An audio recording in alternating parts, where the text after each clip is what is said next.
En 1952, Bissière a 66 ans, et après des décennies d'oubli, il accède à la notoriété et devient cette année-là Grand Prix national des arts. Il participe à des expositions dans les plus importants musées d'Europe. Il dispose de nouveaux moyens financiers pour acheter de la toile et des châssis, agrandir ses formats et revenir à la peinture à l'huile.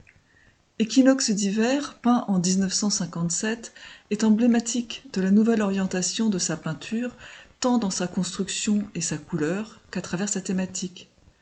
Dans l'étoile de celui qui se dit non figuratif, perdure, à travers une cosmogonie toute personnelle, une réminiscence de la nature dont il veut être un passeur et dont il souhaite ardemment partager avec nous l'enchantement qu'elle lui procure.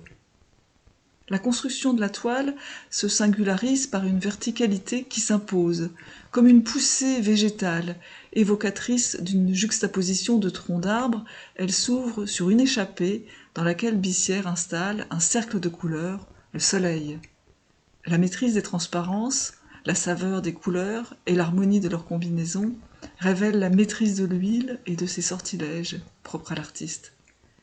Équinoxe d'hiver forme une paire avec un tableau intitulé Équinoxe d'été, actuellement dans les collections du Centre Georges Pompidou, même dimension, même construction.